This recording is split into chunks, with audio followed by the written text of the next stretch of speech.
让你叫个人都叫不来，养你都费力。哟，老二媳妇儿来了，还是赵儿乖巧，能请得动这尊佛。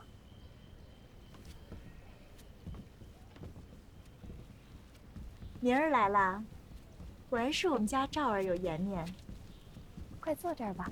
来来来，慢点，都是一家人，来给你道喜的。来，坐。有什么喜呀？妹妹肚子里有了，难道还不是万千之喜？确实是天丁家口的喜事儿，这瞅着屋子里就要更热闹了。母亲，您还要表姐来吃闪酒呢。哎呦，是，明儿你也吃一盏，给肚子里的孩子添点喜气儿，多子多福，多喜啊！是，我呕吐害喜，吃不了几。也好，这会儿是该注意的，多吃点菜啊。哎，听说你们家要娶新儿媳妇了，是哪家的人呐？啊，是不是那个夫老将军家的孙女儿？嗨，且还没说定呢，人家姑娘名声贵重，先别提，别提了。哎呦，那更得恭喜你啦！怎么也是多添一口人嘛。哎，你们两家，我看着都是羡慕，儿孙满堂，这说话就应该添曾孙子了吧？可我们这房呢，还冷冷清清的。哎呀，你且有些耐心，你们家二郎三郎都小，等回头给你生一大窝。旁的倒是先放一放，可是这廷业，可是我们顾家的顶梁柱，他的子嗣吧，还是多一些好。一想到这个，我觉得我都没有颜面见老后爷。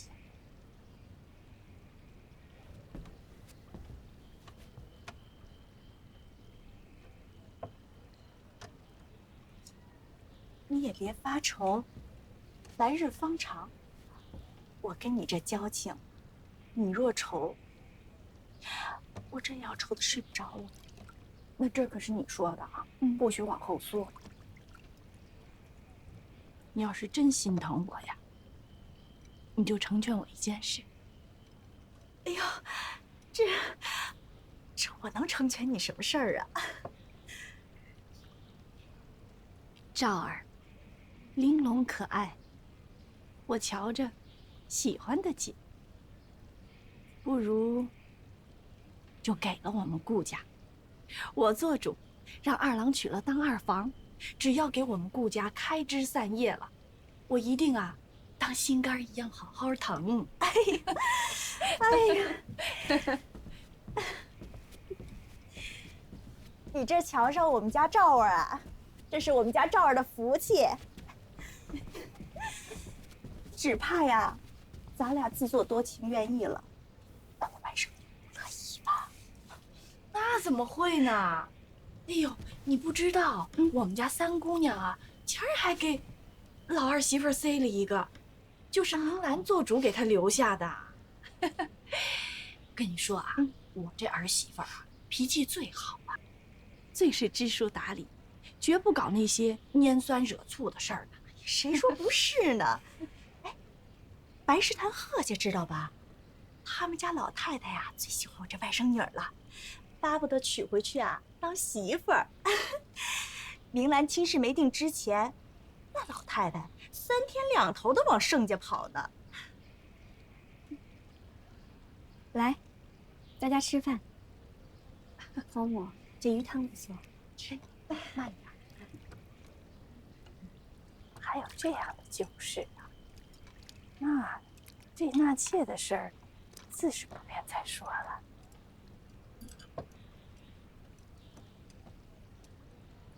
明兰，这赵儿是你的表妹，咱们也算是知根知底。我也不让她争什么名分，且不说什么二房，哪怕是当个妾室，只要服侍好你和二郎，给我们顾家开枝散叶就好。别人家的女儿或许可以，但这康一母家的那是绝对不成的。你什么意思？这可是你嫡亲的姨母啊！姨母现在是婆母的客人了，可原先两位可是都不认识的。如今我嫁进来了，这姨母倒像是长在顾家的院子里头的，可也不是长在我这外甥女的院子里头，而是长在婆母的院子里头。说句实心话，若不是看在婆母您的面子上，这姨母我是见一面也嫌脏。二郎媳妇，你这话说的就有点难听了，都是有身孕的人，少说两句消消气啊。嫂嫂，你有所不知，往日这姨母去我娘家，就很少拜见我祖母，尤其是自打金上登基以来，就再也看不见她了。这是你家老太太自己免了我拜见的。可不是免了您的拜见，是吩咐您再也不要上门来，就是来了也不想见你。这是怎么回事？都说家丑不可外扬，可如今已经弄到这份上，我也顾不得遮羞了。众位嫂嫂婶婶们，你们评评理。你也别伤心了，有什么话你就说吧。众位都是知道我祖母的，永义侯，独女，性子是有些刚烈，可也冷僻。平日里没什么事儿，多说一句都懒得说，怎么就会和姨母闹成这个样子呢？姨母，你康家5年前要死一个，2年前寻衅打死一个，年前一尸2命抬出去的。姨母，您手里过多少条人命，您还记得清吗？你还血喷人！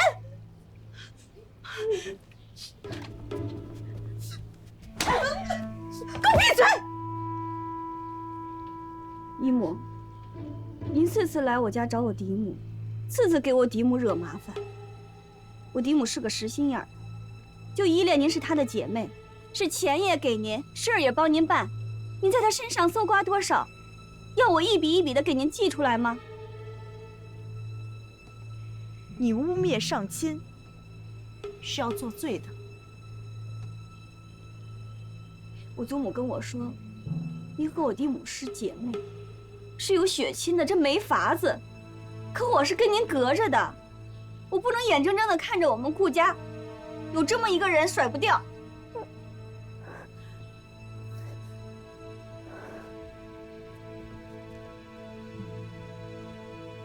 盛大娘子为了不给二哥纳妾，竟编出这样的瞎话来，这怕是要遭报应的。哎呀，要我说，这纳不纳妾的是你们的家事啊！我看这天色已晚，我们就先走了。好你们顾家，我呸！不要脸！当初要不是你好言好语求我，说我们赵儿生养的好，要给你家二哥做妾，我能答应你？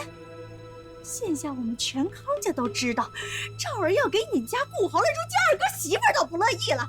你们顾家是打量甩了我，我是没脸把她带回去了。要死要活，你们顾家给个话！哼！哎，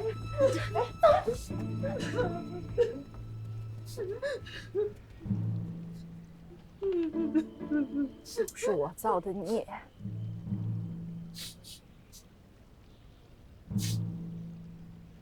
老二媳妇儿，康家怎么着也是名门望族，怎么就不能给我们老二娶一个二房了？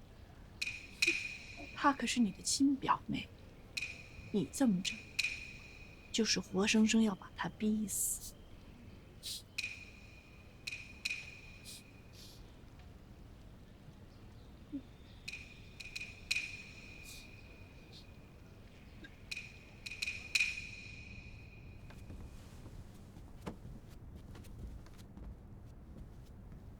大娘子还睡着呢，睡着呢。怎么了？什么事儿？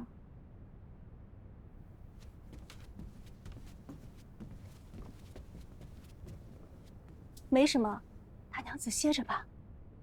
说吧。康家那个小的在外头跪着呢，二门上不知道该不该上来报旨一声。这帮人有完没完啊？大娘子，你别搭理他们，就让他跪着。这是苦肉计呢，还以为在自己院子里，谁心疼呢？哎，倘若是旁人，便是死也不怕。可他是康家的，万一有个好歹，康家一定会拿他来做法说话。还是去看看吧。求表姐可怜，救我一条命吧！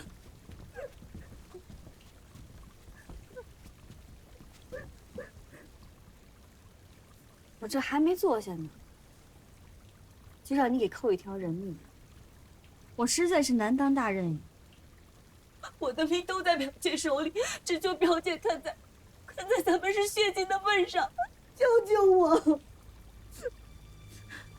我同你有什么情？表姐，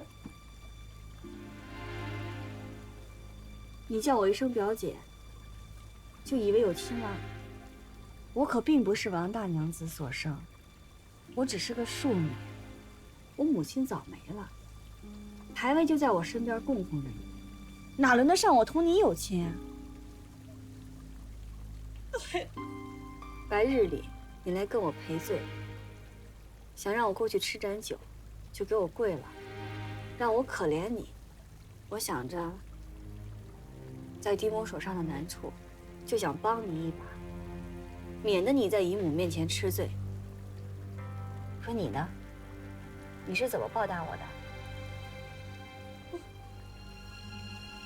我日后一定好好伺候表姐，伺候表姐夫，报答表姐的恩情。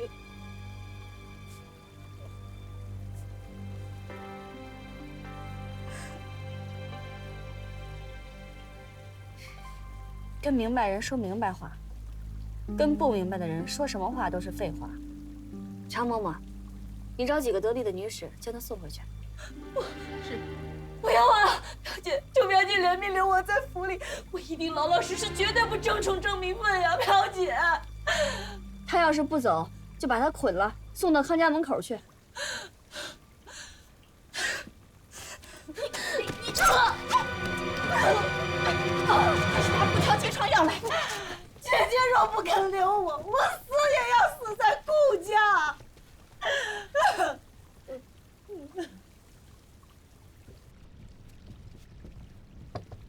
大娘子，放心吧，都包扎好，伤得不重，只看着吓人。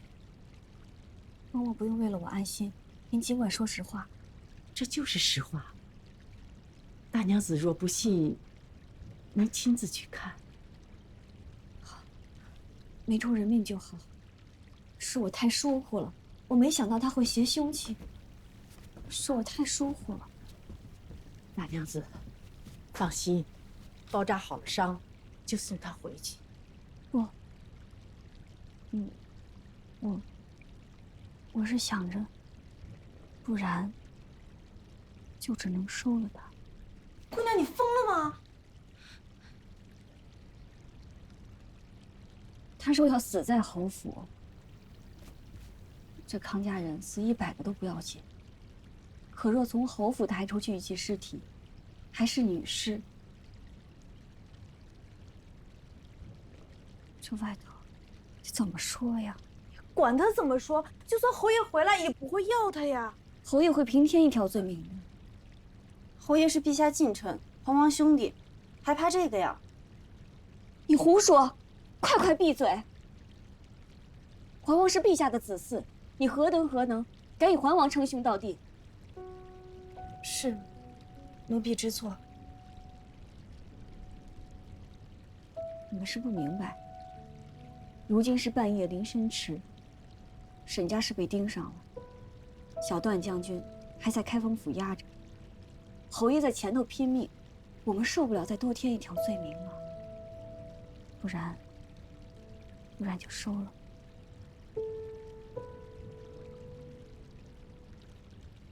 我这个外甥女啊，天生就是个下贱坯子，牵她不走，打着倒退。我若不狠狠戳她那2刀，她还不知道我的厉害。这不，乖乖的把赵儿给留下了吧？这个小贱人，敢当众抽我的脸！我若让她有一天好日子过，我就不是人。那个赵儿是个听话的孩子吧？他生母的命捏在我手上呢。他若不听话，打我也把他打听话了。那就好，那就好呀。我们呀，还真是老了，现在呢，就盼着孩子能够听话，让我们省省心。这下赵儿的这茧子呢，是搜出来了。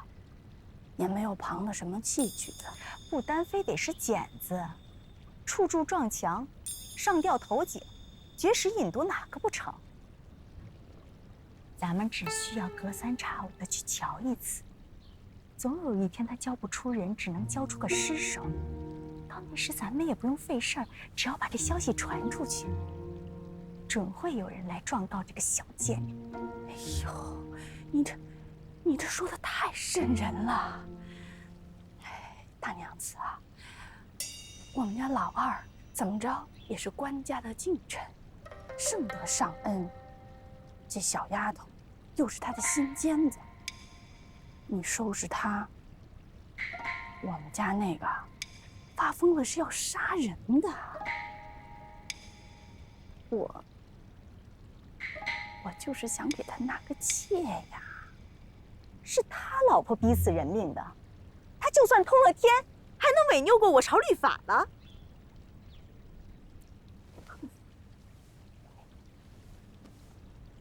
消消气，消消气，啊，忍吧，忍了算了。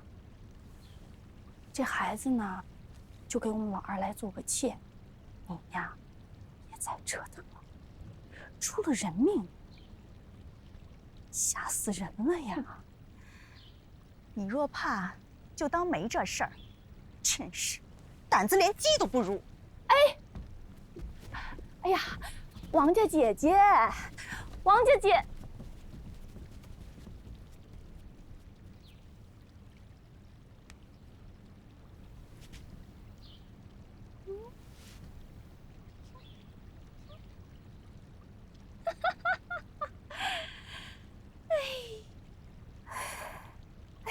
说来啊，我们真得谢谢这常嬷嬷。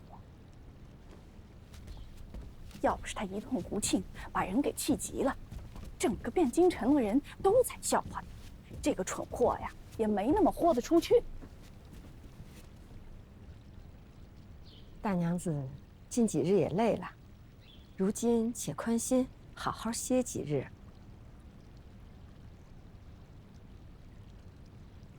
康家姑娘这么折腾，老二媳妇儿就没什么反应。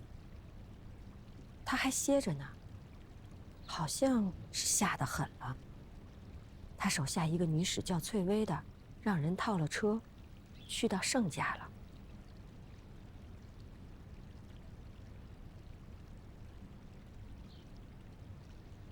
还搞得这么淡定，我还以为是个能耐的呢。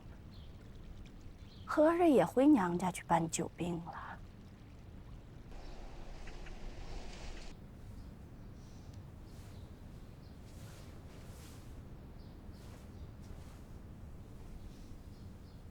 醒了。祖母，你怎么来了？哎呦，我要再不来，你就要被人活吞了。是谁这么耳报事？非把您叫来了。真是，我明着告诉你，是翠微去报我的。她一片担心，为了你，你还说她耳报甚？若不是她忠心耿耿，你非走上绝路不可。这也还没到绝路呢。就仗着你家侯爷心疼你，纳妾都分不了宠，搁置几天，就别扔一边去了。我告诉你，如果真是纳妾，我就不用来这一趟。去，把那女子提来，我们问问她。啊？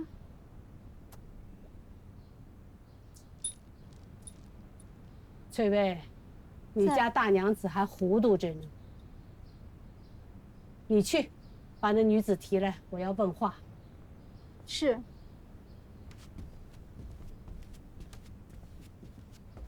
你的肚子怎么样啊？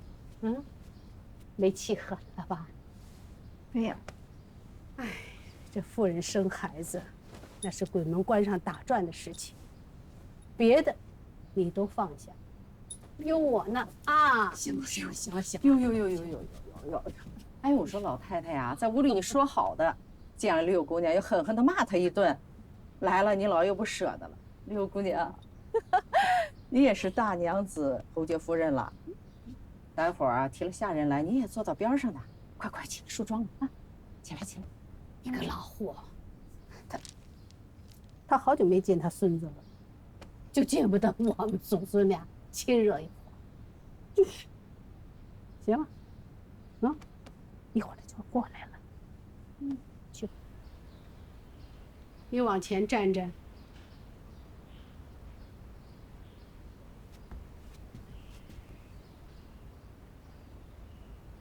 你是康家苏小娘生的，你下面还有一个妹妹，一个弟弟，是不是？是。你家父亲康大人，妾室众多，子女也多。如今待嫁的就有3位，一个是你，一个是你11姐姐，她的生母正得宠。一个是你14妹妹，她的生母，那可是康大人从老家正经抬来的良妾。老太太怎么知道的？那你说说，你嫡母康王氏为何独独选中了你，来顾家做妾呢？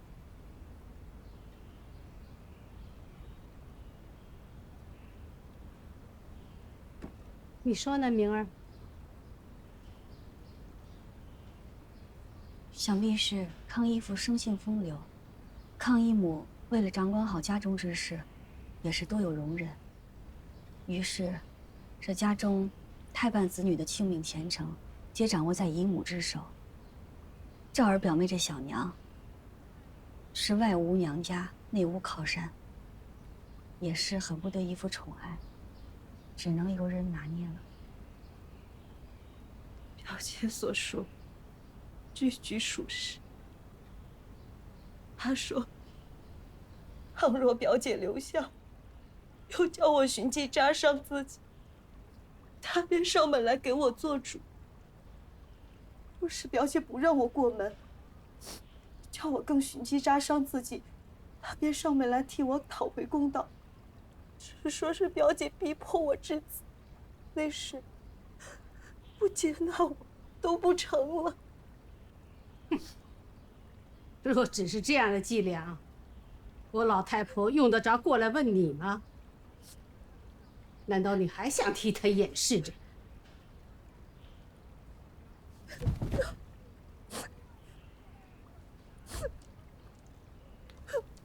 整个东京都知道，自打侯爷娶了大娘子，把院里的人都散尽了。你家嫡母日日夜夜与隔壁厮混着，她能不知道？你又不是花容月貌，她凭什么断定你在侯府能得宠？她只是要你的命，你还替她瞒着？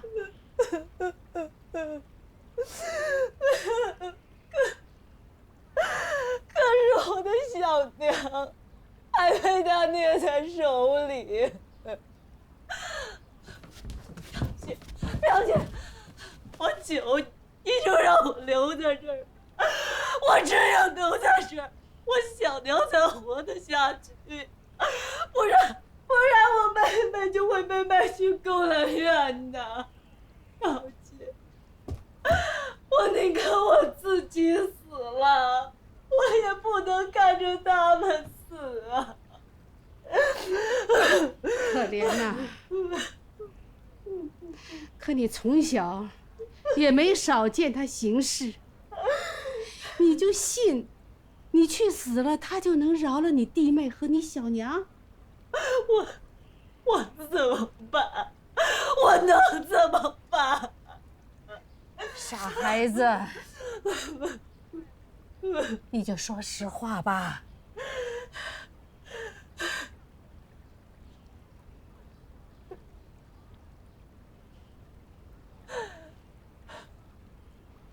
她就是个烂心肠的毒妇人。还要我找机会死在侯府，她来给我收尸，还得见着我的身上有各路伤痕。说这样就可以去府衙状告侯府，草菅人命，拼死两千。他说这样一来，侯爷保不住表姐夫人，连侯爷自己也会被人拖下水去踩死。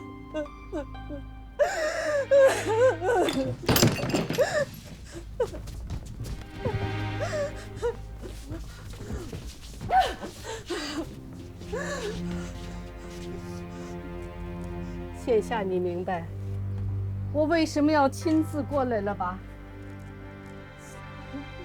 灵儿，你自己拿个主意吧。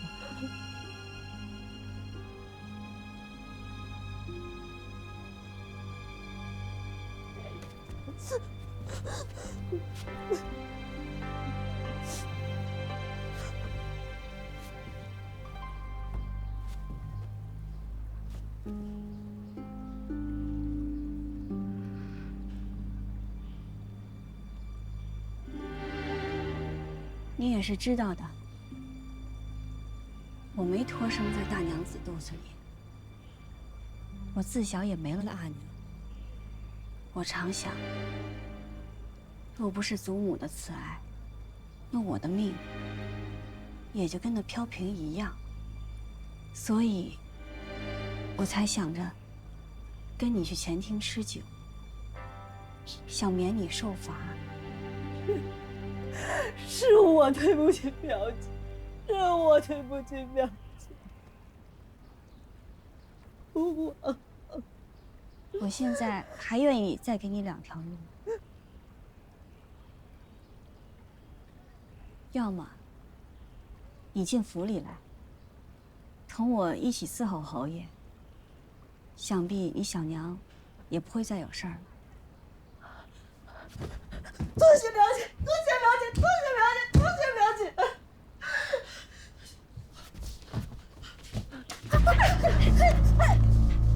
我现在就把2扇花屋全部让表姐参半遍行。你站好，听他慢慢的说。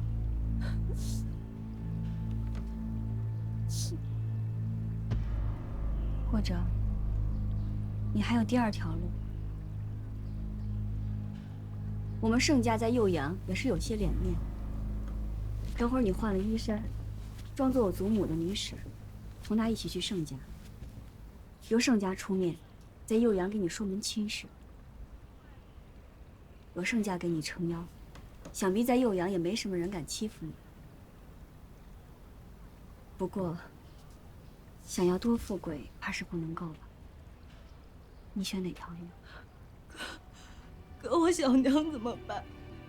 康义母会以为你是让我强制扭送过去的，也未必会为难你小娘。到时候由我盛家去跟康义父说相，把婚事做定。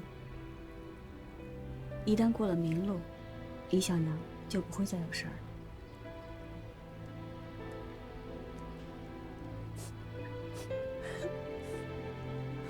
有2条路选呢，说话呀！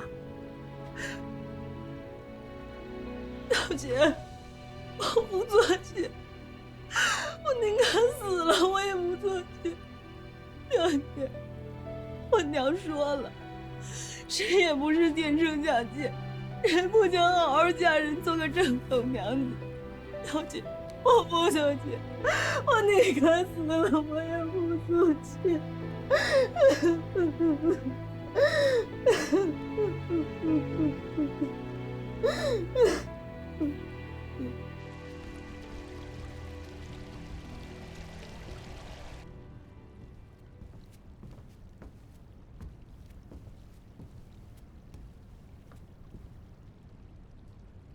盛家的人走了，走了。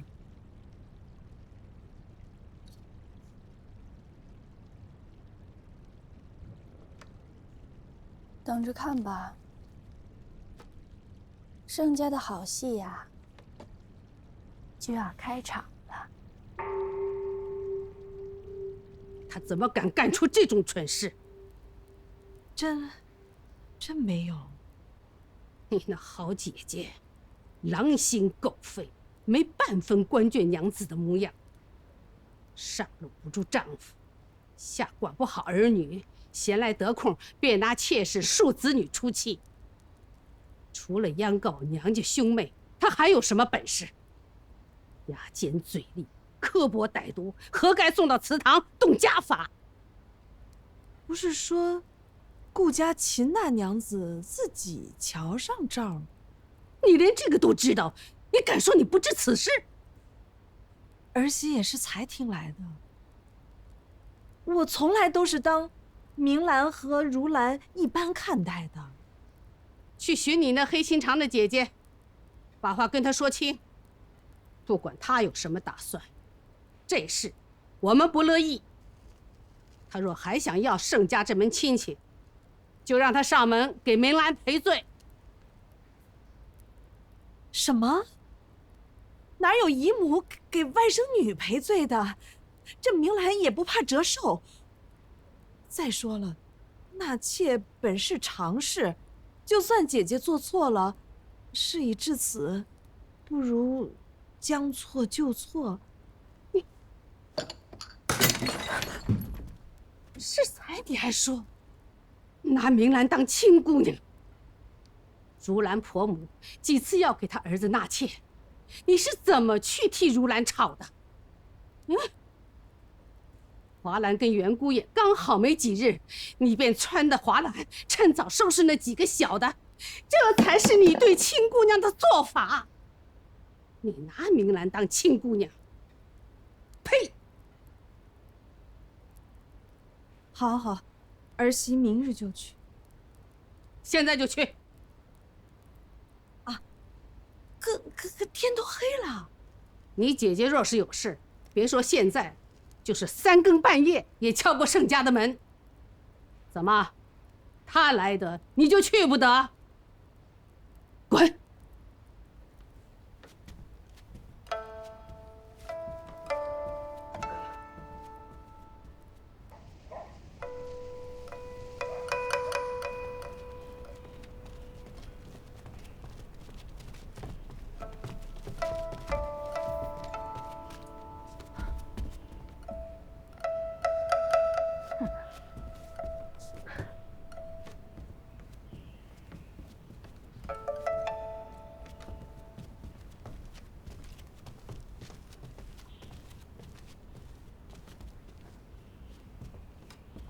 妹妹难得来一趟啊。哟，这是怎么了？大姐姐，你做的什么孽呀？非要去顾家搞那一杆子，连累我被婆母骂个狗血喷头的。快把那个孩子带回来，给明兰赔个笑脸，要不然以后连姐妹也没法做了。哎呀，我想你是要来的，没想到你来的这么快。哎呀，可见明兰这丫头啊，现在是着急上了火了。痛快，真是痛快！你还笑得出来？你这不是害我吗？我这怎么是害你啊？我这是保你富贵才是啊！什么意思啊？你那顾家侯爷，如今声势日渐显赫，眼看着将来必定富贵无边，到时连带你家也能沾上光。可你不想想，你那金贵的顾家大娘子跟你是不是一条心呢？你可别说，她虽是在老太太身边养着，请安规矩从来没坏过，见了我也都是规规矩矩。嘿呦，她如果真跟你一条心，敬你尊你，那你让她带我去小鹿岭泡温泉池子，她怎么不去呀？啊，她还当面讽刺你。呀，那不是她，那是我婆母。对，这就对了，她只跟你婆母好。她才嫁到顾家才多久？你等她站稳脚跟了，她能把你放在眼里吗？以后只怕你在盛家一辈子也直不起腰来。哼！难道你的康兆儿就跟你一条心啊？他也不是你生的。怕他？他亲娘在我手上，我叫他往东，你看他往西吗？这些小娘养的丫头，就得没事教训教训，没得让她忘了自己的身份，还真以为飞上枝头就变成凤凰。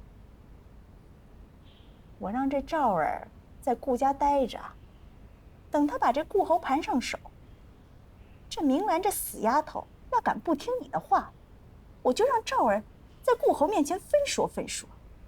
你是我亲妹妹，明兰这丫头要想过得好，她必定得听你的。你拿住她，不就等同拿住你婆母了吗？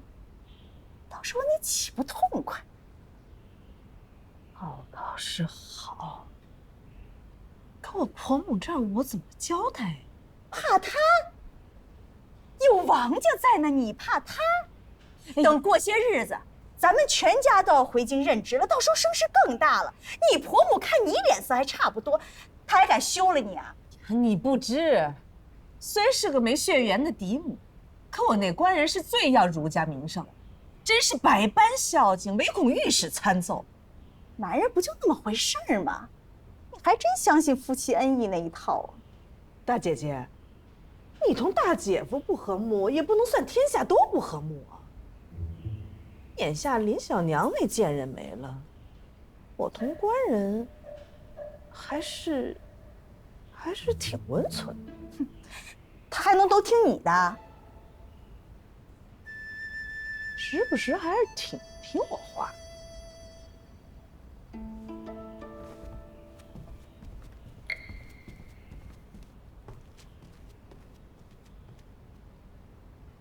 康家这些蠢货，岳父母何等宽厚聪颖，怎么生出这样的？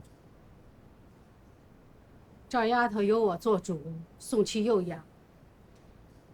你想来也不愿意她去顾家。我自然是不愿意呀。明兰是我的亲女儿，是最体贴的姑娘。如此显赫的姑爷，母亲以为是好找的。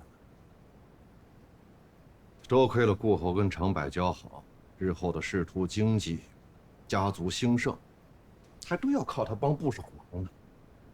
我们家现在还没这滋味呢，他们康家就想来抢了去，亏他们有脸。你也不用这么激动，小心你自己的身子骨。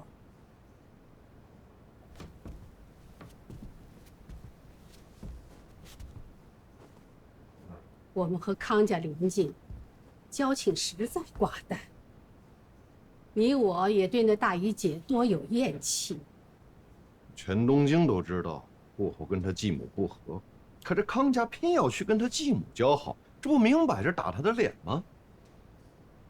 他闯下这样的祸倒也罢了，他非要打着我家的名号。如今康家的竟这么肆无忌惮，无非仗着她是王家受宠的嫡长女，而王家不日也要回京来做官，她就有更大的依仗了，就瞧不起我们大娘子，瞧不起我们家，哼，便觉得侯府也可以随意拿捏了。他还有脸看不上我们家？你看看他们康家那些子弟，哪一个是有出息的？眼看着家道中落了。若说王家，那当初也是功名显赫的。若不是岳父早逝，大舅哥才能不济，荒废了功业，也不至于到现在才回京来。王家是你大娘子的娘家，在最鼎盛的时候，将大娘子许配给你这个刚中了举的儒生，算是对我们盛家有恩的。我们不好说什么，可康家竟蹬鼻子上脸。前日，那康大人托你办了件事。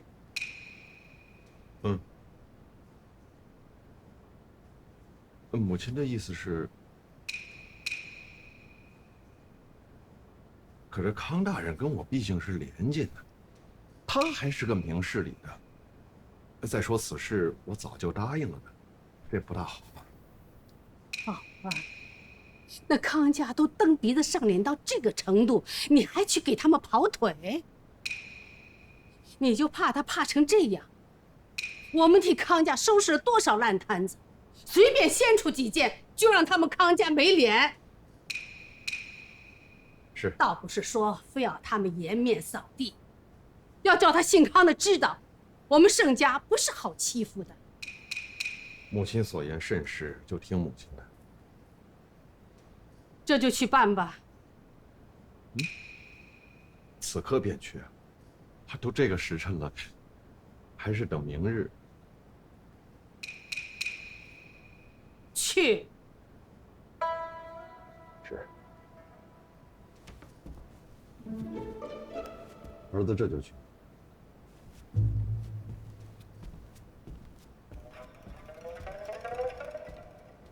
这夫妇两个，没一个把明兰放眼里的，不是惦记着他手上那点权势，就是想从他碗里扒了点吃食。